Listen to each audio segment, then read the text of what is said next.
society, they are also to be protected. My father and mother have given birth to me. Consequently, I have to respect my father and mother. We have to look after the father and the mother. This is what is called as Pitru.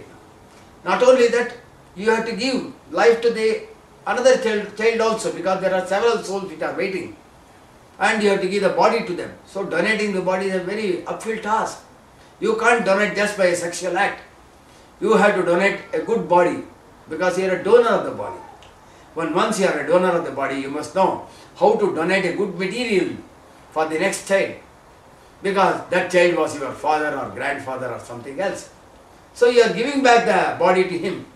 So you have to know how to give an excellent body for them. There is a process called as Garbhadana Samskara, which is also part of the Pitru Yajna.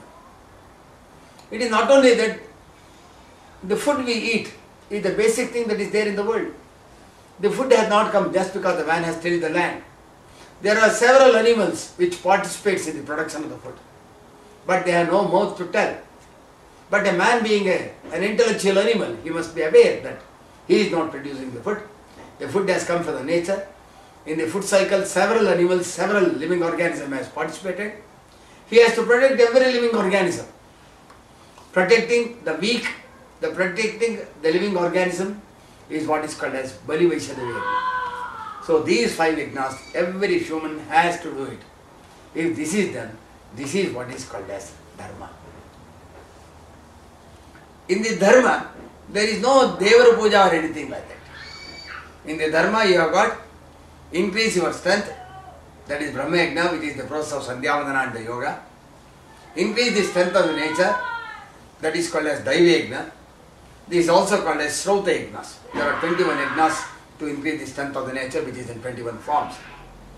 Then, protecting the Jnanis who have made an internal journey such that you can get the knowledge, so that you can also move inwards.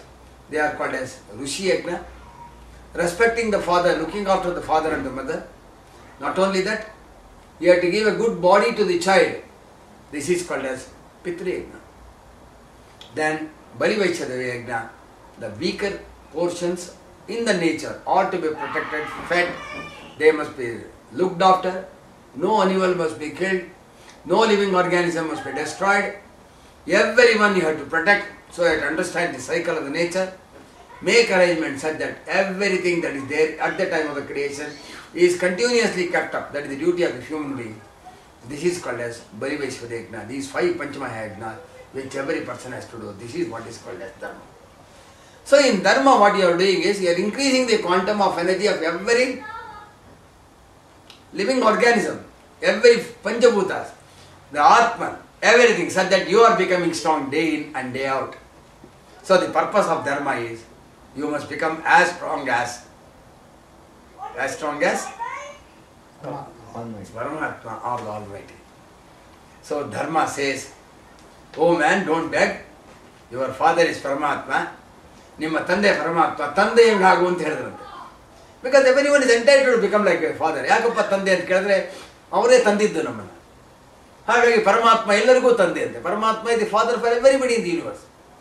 So Dharma says, you have got enough knowledge, enough things to become as mighty as the Almighty. So once you become more and more mightier, everything is at your command. Consequently, don't beg anybody. Whatever you want, you get it. So can we ask questions? Yes, sir. I'll give you questions. So don't beg anybody. Begging is not the portion in the Dharma. So Dharma, you are the master. You want to become the master. The processes are clear, technical processes are clear how to achieve it. So in Dharma, you try to increase the strength of everything. Not beg anybody, because there is nothing to be begged. There is no other second person at all. Whatever the creation, everything is within you. Consequently, whom you want to beg, since everything is within you, there is no question of begging at all. That is the Advaita philosophy. As such, you are not supposed to beg anybody at all. No prayers at all in the Dharma.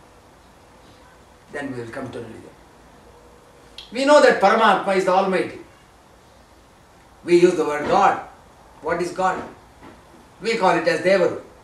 Deva means Panchabhuta. Any material operated by the Panchabhuta is what is called as God. Any material that activates the Panchabhuta is also called as God. The light is called as Vakratunda.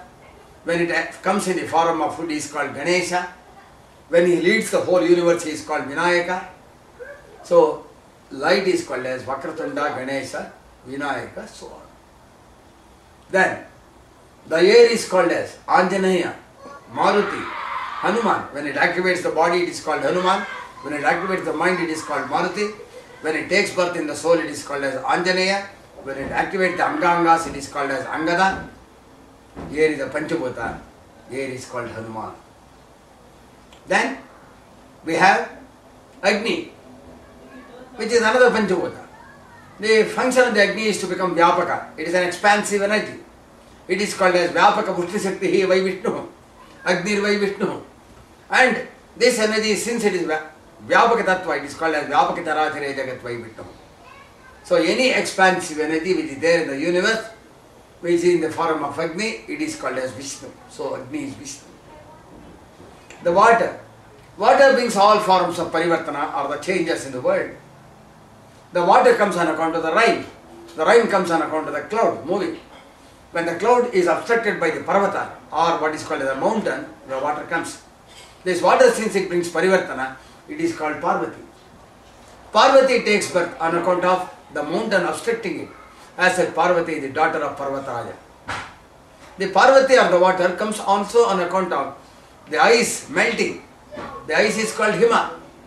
When the Hima melts, he is called Haimavanta. So Parvati is also daughter of Haimavanta. That is the water. The earth is what is called as Ishvara. So the earth is Ishvara, the water is Parvati, the Agni is Vishnu, then the air is Anjaneya, Maruti or Hanuman, the light is Vinayaka. This is Panchabhutas. This is what is called as God, Devaru. These materials do not have strength on their own. They are activated by the sun and the moon along with the Paramatma. As such, Panchabhutas do not have strength at all. So God, on the contrary, has no strength on their own.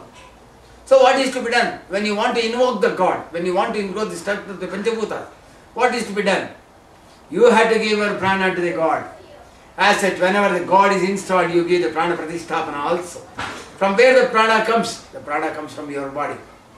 What is the prana of the human body? It is the Gayatri Mantra. So through the Gayatri Mantra, you invoke, give the prana to the idol. So it means God is Mantradhina. The energy in the God is put every day by the Gayatri Mantra. And respective, the mantras are there for respective God.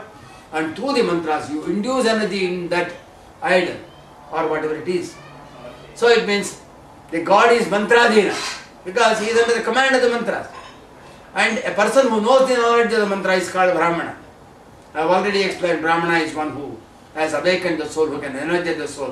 One who has awakened the Kundalini and travels forward, he is called Brahmana. So the mantra is under the command of the Brahmana and Devaru is under the command of the mantra. As such it is said that God is Mantradhina, Devaru is Mantradhina, mantra is Brahmanadhina.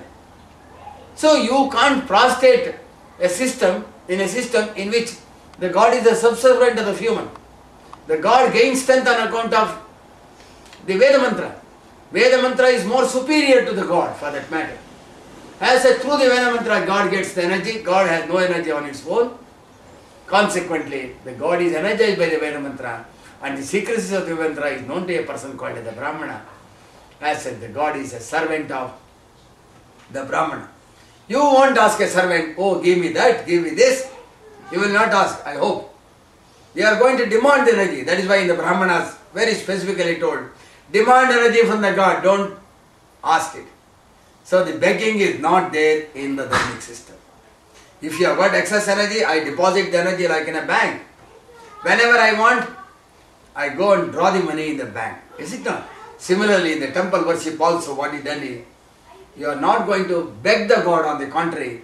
You put the energy in every day what is called as Devatarchana and draw whatever you want. That is why in Devatarchana I say, Ittartha Kamyartha Siddhyartha.